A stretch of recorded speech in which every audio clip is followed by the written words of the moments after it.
A nationwide crackdown on crooked car dealers turning up widespread evidence of false advertising, deceptive loans, fake odometer readings. The Federal Trade Commission says it's leveling enforcement actions against 252 companies, resulting in nearly $3 million in consumer refunds and fees. Here with important advice tonight, Lauren Fix, the car coach. All right, what are their tactics? What are they doing? Oh, there's a lot of really interesting things. It's so easy to get tricked. You know, you want to get out of your lease, Jerry. Come in, see us for $1. We'll get you out of your lease. We'll put you into a new car. You'll be happy.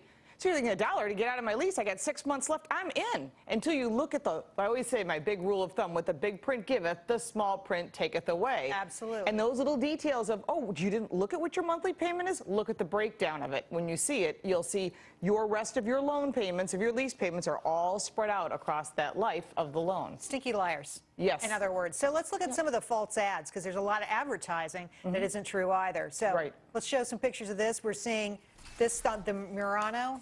Yes. Well, what happens is a lot of times people say, you know, you can come in and we'll do, you know, $99 a month. And you think, for a Murano, that's a great car. Or, you know, $9,000 off, and you're thinking, okay, they're getting rid of old inventory. I'm going to get a really good deal with a little bit of money down. Some of those are really good deals, but again, you have to read 0% financing and 0%, you know, and 0 payments down, and you start reading all these and you start realizing, I am paying one heck of a lot of money more. You also have to be careful of the end of a lease, because sometimes the payment or the balloon at the end could be thousands of dollars to trade in your vehicle. That would be extremely expensive. All right, so a real mess for folks out there. There are also deceptive loan practices. You mentioned some of that before. Any others you want to mention? Yes, the supplemental. That's my favorite thing. Oh, you're closing. You know, do you want to get the tires for life? And we can get you an extended warranty because we know you drive a lot of miles. And there's tons of them. There's clear coat paint and Scotch guarding this and that. When you start looking at all these little supplemental extended warranties that you can get in there, it can get very expensive. Make sure those boxes are not checked if you did not want them, because they'll figure that in. A finance and insurance person, their job is to get as much out of this loan as they can. If you're running through the manufacturers like Ford Credit or something like that, they're going to check your credit rating and everything's going to be good. But when you use an outside company, because your credit rating may not be that good, that's when you really have to read those small, fine details. Yeah. All right.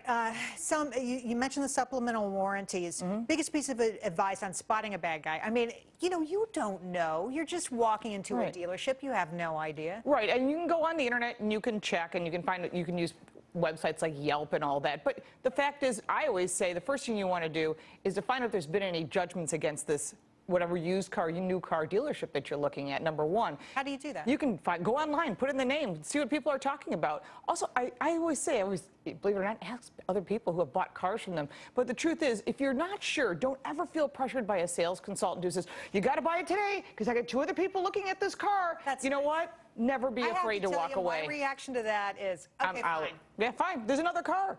P.T. Barnum says there's a butt for every seat. Don't worry, there's another car out there, too.